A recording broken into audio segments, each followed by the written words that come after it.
Hi guys, ಎಲ್ಲರಿಗೆ ನಮಸ್ಕಾರ. ನಿರ್ಮಾಣ ಸೇವಾ ಸಂಸ್ಥೆಗೆ ಸ್ವಾಗತ ಸುಸ್ವಾಗತ. ನಾನು ನಿಮ್ಮ ಇಸಾಕ್ ರಾಜ್. ಇಂದಿನ ವಿಡಿಯೋದಲ್ಲಿ RRB NTPCನವರು ಒಂದು ನೋಟಿಸನ್ನು ಬಿಟ್ಟಿದ್ದಾರೆ. ನೋಟಿಫಿಕೇಷನ್ ಅಲ್ಲ, ನೋಟಿಸ್. ಈ ನೋಟಿಸ್ನಲ್ಲಿ ಕೆಲವು ಹುದ್ದೆಗಳ ಬಗ್ಗೆ ಮಾಹಿತಿಯನ್ನು ಬಿಟ್ಟಿದ್ದಾರೆ. ಅದರ ಬಗ್ಗೆ ನೋಡಿಕೊಳ್ಳೋಣ. RRB NTPCಯ ವಿಸ್ತೀರ್ಣವನ್ನು ನೋಡಿಕೊಳ್ಳುವುದಾದರೆ railway recruitment boards non technical popular category ಇವರು ಒಟ್ಟು 10,884 ಹುದ್ದೆಗಳ ನೇಮಕಾತಿಗಾಗಿ ಒಂದು ನೋಟಿಸನ್ನು ಬಿಡುಗಡೆ ಮಾಡಲಾಗಿದೆ. ಅದರ ಬಗ್ಗೆ ನೋಡಿಕೊಳ್ಳೋಣ. RRB NTPC ಈ ಹುದ್ದೆಗಳಿಗೆ ಯಾರ್ಯಾರು ಅಪ್ಲೈ ಮಾಡಬಹುದು ಎಂದು ಎಜುಕೇಷನ್ ಕ್ವಾಲಿಫಿಕೇಷನನ್ನು ನೋಡಿಕೊಳ್ಳುವುದಾದರೆ, ಅಂದರೆ ವಿದ್ಯಾರ್ಹತೆಯನ್ನು ನೋಡಿಕೊಳ್ಳುವುದಾದರೆ ಅಂಡರ್ ಗ್ರ್ಯಾಜುಯೇಷನ್ ಅಂದರೆ 10+2 ಯಾರು ಮುಗಿಸಿರ್ತಾರಲ್ವ PUC ಲೆವೆಲ್ನಲ್ಲಿ, ಅಂತ PUC ಲೆವೆಲ್ನ ಮುಗಿಸಿದವರು ಅಪ್ಲೈ ಮಾಡಿಕೊಳ್ಳಬಹುದು. ಗ್ರ್ಯಾಜುಯೇಷನ್ ಡಿಗ್ರಿ ಮುಗಿದವರು ಕೂಡ ಅಪ್ಲೈ ಮಾಡಿಕೊಳ್ಳಬಹುದು.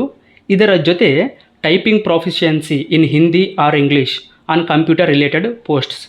ಕಂಪ್ಯೂಟರ್ ರಿಲೇಟೆಡ್ ಪೋಸ್ಟ್ಸ್ಗೆ ಯಾರು ಅಪ್ಲೈ ಮಾಡ್ತಾ ಇರ್ತೀರಲ್ವ ಅವರಿಗೆ ಕಂಪಲ್ಸರಿ ಟೈಪಿಂಗ್ನಲ್ಲಿ ಒಂದು ಸರ್ಟಿಫಿಕೇಟ್ ಅನ್ನೋದು ಇರಬೇಕು.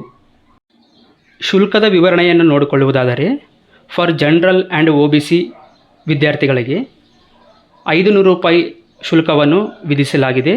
For SC, ST, PWD, women, ex service man, transgender ಈ ವಿದ್ಯಾರ್ಥಿಗಳಿಗೆ 250 ರೂಪಾಯಿಯನ್ನು ಶುಲ್ಕವಾಗಿ ವಿಧಿಸಲಾಗಿದೆ.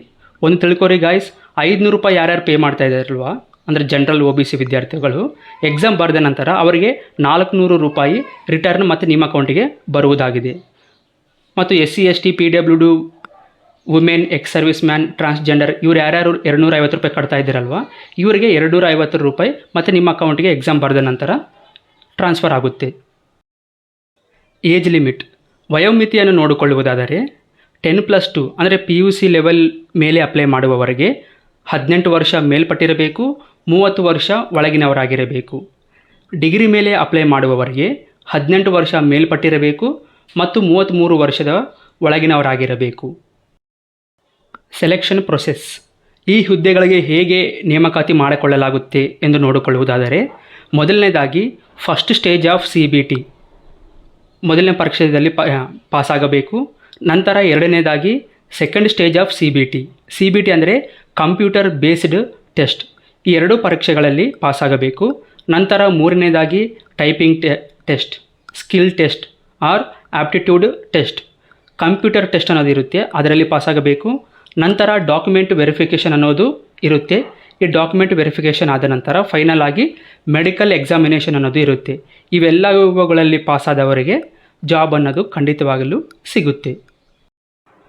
Exam pattern for CBT 1 first stage of CBT 1 computer based test ಅಂತ ಹೇಳಿದ್ನಲ್ವ, ಆ ಎಕ್ಸಾಮ್ನ ಪ್ಯಾಟರ್ನ್ ಹೇಗಿರುತ್ತೆ ಅಂತ ನಾವು ನೋಡಿಕೊಳ್ಳುವುದಾದರೆ ಮೊದಲನೇ ಸಬ್ಜೆಕ್ಟ್ ಆಗಿ ಮ್ಯಾಥಮೆಟಿಕ್ಸ್, ಇದರಲ್ಲಿ 30 ಪ್ರಶ್ನೆಗಳು ನೀಡ್ತಾರೆ, ಅದಕ್ಕೆ 30 marks. General intelligence and reasoning ಇದಕ್ಕೆ 30 ಪ್ರಶ್ನೆಗಳನ್ನು ಕೊಟ್ಟು 30 ಅಂಕಗಳನ್ನು ನಿಗದಿ ಮಾಡಲಾಗಿದೆ. ಮೂರನೇ ಸಬ್ಜೆಕ್ಟ್ ಆಗಿ ಜನರಲ್ ಅವೇರ್ನೆಸ್ ಇದಕ್ಕೆ 40 ಪ್ರಶ್ನೆಗಳನ್ನು ಕೊಟ್ಟು 40 ಅಂಕಗಳನ್ನು ನಿಗದಿ ಮಾಡಲಾಗಿದೆ. ಒಟ್ಟಾರೆಯಾಗಿ 100 ಪ್ರಶ್ನೆಗಳನ್ನು ಕೊಟ್ಟು 100 ಅಂಕಗಳನ್ನು ನಿಗದಿಪಡಿಸಲಾಗಿದ್ದು ಒಟ್ಟಾರೆಯಾಗಿ 90 ನಿಮಿಷಗಳು ಅಂದರೆ 1.5 ಗಂಟೆಯ ಕಾಲಾವಕಾಶವನ್ನು ನಿಗದಿ ಮಾಡಲಾಗಿದೆ. CBT 1 ಎಕ್ಸಾಮ್ ಪಾಸಾದ ನಂತರ CBT 2 ಎಕ್ಸಾಮ್ಗೆ ನೀವು ಎಲಿಜಿಬಲ್ ಆಗಿರ್ತೀರಿ. ಇದರ ಎಕ್ಸಾಮ್ ಪ್ಯಾಟರ್ನನ್ನು ನಾವು ನೋಡಿಕೊಳ್ಳುವುದಾದರೆ ಇಲ್ಲಿ ಕೂಡ ಸೇಮ್ ಸಬ್ಜೆಕ್ಟ್ಸ್ ಇರುತ್ತೆ. ಮೊದಲನೇದಾಗಿ ಮ್ಯಾಥಮೆಟಿಕ್ಸ್ 35 ಪ್ರಶ್ನೆಗಳಿಗೆ 35 ಮಾರ್ಕ್ಸ್. ಎರಡನೇದಾಗಿ ಜನರಲ್ ಇಂಟೆಲಿಜೆನ್ಸ್ ಆ್ಯಂಡ್ ರೀಸನಿಂಗ್ಗೆ 35 ಪ್ರಶ್ನೆಗಳಿಗೆ 35 ಮಾರ್ಕ್ಸ್. ಕಾಮನ್ ಸೆನ್ಸ್ಗೆ 50 ಪ್ರಶ್ನೆಗಳಿಗೆ 50 ಮಾರ್ಕ್ಸನ್ನು ನಿಗದಿಪಡಿಸಲಾಗಿದೆ. ಒಟ್ಟಾರೆಯಾಗಿ 120 ಪ್ರಶ್ನೆಗಳಿಗೆ 120 ಅಂಕಗಳನ್ನು ನಿಗದಿಪಡಿಸಿದ್ದು ಕಾಲಾವಕಾಶವಾಗಿ 90 ನಿಮಿಷಗಳನ್ನು ನೀಡಲಾಗಿದೆ. ಈ ಎರಡೂ ಎಕ್ಸಾಮ್ಗಳಿಗೆ ಅಂದರೆ CBT 1 ಮತ್ತು CBT 2 ಎಕ್ಸಾಮ್ಗಳಿಗೆ 1/3 ನೆಗೆಟಿವ್ ಮಾರ್ಕ್ ಅನ್ನೋದು ಫಿಕ್ಸ್ ಮಾಡಲಾಗಿದೆ. 1/3 ನೆಗೆಟಿವ್ ಮಾರ್ಕ್ ಅಂದರೆ 3 ಪ್ರಶ್ನೆಗಳಿಗೆ ರಾಂಗ್ ಆನ್ಸರ್ ಕೊಟ್ಟಲ್ಲಿ ಸರಿಯಾದ 1 ಮಾರ್ಕ್ಸನ್ನು ಕೂಡ ಕಟ್ ಮಾಡಲಾಗುತ್ತದೆ. ಈ ರೀತಿಯ ಸೆಲೆಕ್ಷನ್ ಪ್ರೊಸೆಸ್ ಮುಗಿದ ನಂತರ ನೀವು ಜಾಬ್ಗೆ ಅಪಾಯಿಂಟ್ ಆಗ್ತಿರಲ್ವ, ಜಾಬ್ಗೆ ಅಪಾಯಿಂಟ್ ಆದ ನಂತರ ಸ್ಯಾಲರಿಯನ್ನು ನೋಡಿಕೊಳ್ಳುವುದಾದರೆ ಇದರಲ್ಲಿ 2 ರೀತಿಯಾಗಿದೆ. ಮೊದಲನೇದಾಗಿ salary for under graduate posts 10+2 ಮೇಲೆ ಯಾರ್ಯಾರು ಅಪ್ಲೈ ಮಾಡಿರ್ತೀರಲ್ವ ಆ ಜಾಬ್ಗಳಿಗೆ ಸ್ಯಾಲರಿಯನ್ನು ನೋಡಿಕೊಳ್ಳುವುದಾದರೆ, ಮೊದಲನೇದಾಗಿ ಜೂನಿಯರ್ ಕ್ಲರ್ಕ್ ಕಮ್ ಟೈಪಿಸ್ಟ್ಗೆ, ಅಕೌಂಟ್ಸ್ ಕ್ಲರ್ಕ್ ಕಮ್ ಟೈಪಿಸ್ಟ್ಗೆ, ಜೂನಿಯರ್ ಟೈಮ್ ಕೀಪರ್ಗೆ, ಟ್ರೈನ್ಸ್ ಕ್ಲರ್ಕ್ ಇವರೆಲ್ಲರಿಗೂ ಕೂಡ ಒಂದೇ ರೀತಿಯ ಸ್ಯಾಲರಿ ಆಗಿರುತ್ತೆ. ಅದು 19,900 ರೂಪಾಯಿಗಳನ್ನು ಪ್ರತಿ ತಿಂಗಳ ಸಂಬಳವಾಗಿ ನೀಡಲಾಗುತ್ತದೆ. ನಂತರ ಕಮರ್ಷಿಯಲ್ ಕಮ್ ಟಿಕೆಟ್ ಕ್ಲರ್ಕ್ ಇವರಿಗೆ 21,700 ರೂಪಾಯಿಯನ್ನು ಪ್ರತಿ ತಿಂಗಳ ಸಂಬಳವಾಗಿ ನೀಡಲಾಗುತ್ತದೆ. ಎರಡನೇದಾಗಿ ಸ್ಯಾಲರಿ ಫಾರ್ ಗ್ರ್ಯಾಜುಯೇಟ್ ಪೋಸ್ಟ್ಸ್ ಅಂದರೆ ಡಿಗ್ರಿ ಮುಗಿದ ನಂತರ ಅಪ್ಲೈ ಮಾಡುವಂತಹ ಪೋಸ್ಟ್ಗಳಿಗೆ ಟ್ರಾಫಿಕ್ ಅಸಿಸ್ಟೆಂಟ್ಗೆ 25,000 ರೂಪಾಯಿ, goods guard, senior commercial cum ticket clerk, senior clerk cum typist, junior account assistant cum typist, senior time keeper ಇವರೆಲ್ಲರಿಗೆ ಪ್ರತಿ ತಿಂಗಳು 29,200 ರೂಪಾಯಿಯನ್ನು ಸಂಬಳವಾಗಿ ನೀಡಲಾಗುತ್ತದೆ. ಕಮರ್ಷಿಯಲ್ ಅಪ್ರೆಂಟಿಸ್ಗೆ ಮತ್ತು ಸ್ಟೇಷನ್ ಮಾಸ್ಟರ್ಗೆ ಇವರಿಬ್ಬರಿಗೂ ಕೂಡ ಪ್ರತಿ ತಿಂಗಳು 35,400 ರೂಪಾಯಿಯನ್ನು ಸಂಬಳವಾಗಿ ನೀಡಲಾಗುತ್ತದೆ. ನೋಡಿದ್ರಲ್ಲ ಗಾಯ್ಸ್, ಇಲ್ಲಿವರೆಗೆ RRB ಅವರು ಬಿಡುಗಡೆ ಮಾಡಿದಂಥ NTPCಯ ಹುದ್ದೆಗಳ ನೋಟಿಸ್ ಬಗ್ಗೆ ಎಲ್ಲ ಮಾಹಿತಿಯನ್ನು ನೀಡಿದ್ದೇನೆ ಅಂತ ಭಾವಿಸ್ತಾ ಇದ್ದೀನಿ. ಇಷ್ಟೆಲ್ಲ ಮಾಹಿತಿ ನೀಡಿದ ನಂತರ ಕೂಡ ನಿಮಗೆ ತುಂಬಾ ಡೌಟ್ಸ್ ಇರುತ್ತೆ. ಹಾಗಾಗಿ ನಿರ್ಮಾಣ ಸೇವಾ ಸಂಸ್ಥೆಯವರು ಒಂದು ಟೋಲ್ ಫ್ರೀ ನಂಬರನ್ನು ಕೊಟ್ಟಿದ್ದಾರೆ. ಅದುವೇ 1800-425-2429. ಇದು ಬೆಳಗ್ಗೆ 9 ರಿಂದ ಸಾಯಂಕಾಲ 6 ಗಂಟೆವರೆಗೂ ಕೂಡ ಆ್ಯಕ್ಟಿವ್ ಆಗಿರುತ್ತೆ. ಈ ಸಮಯದಲ್ಲಿ ನಮ್ಮ ಕೌನ್ಸಿಲರ್ಸ್ ನಿಮಗೆ ಎಲ್ಲ ಮಾಹಿತಿಯನ್ನು ನೀಡಲು ಸಿದ್ಧವಾಗಿದ್ದಾರೆ. ಮತ್ತು ಯಾಕೆ ತಡೆ ಮಾಡ್ತಾ ಇದ್ದೀರಿ?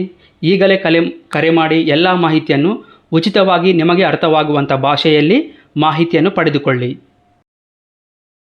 ಇಂಥ ಮಾಹಿತಿಗಾಗಿ ಅಂದರೆ jobs, scholarships, career, competitive exams ಮತ್ತು ಅಡ್ಮಿಷನ್ಸ್ ಇವೆಲ್ಲ ಮಾಹಿತಿಗಳನ್ನು ಪ್ರತಿದಿನ ವಾಟ್ಸಪ್ನಲ್ಲಿ ಉಚಿತವಾಗಿ ಪಡೆದುಕೊಳ್ಳಲು 9154080273 ಈ ನಂಬರನ್ನು ಸೇವ್ ಮಾಡಿಕೊಂಡು ವಾಟ್ಸಪ್ನಲ್ಲಿ ಹಾಯ್ ಎಂದು ಮೆಸೇಜ್ ಮಾಡಿ. ಇಂಥ ಮಾಹಿತಿಯ ವಿಡಿಯೋ ಅಪ್ಡೇಟ್ಗಾಗಿ like the video, comment your opinion, share to friends and family, and finally subscribe Nirman Vidya helpline Kannada YouTube channel. Thanks for watching guys.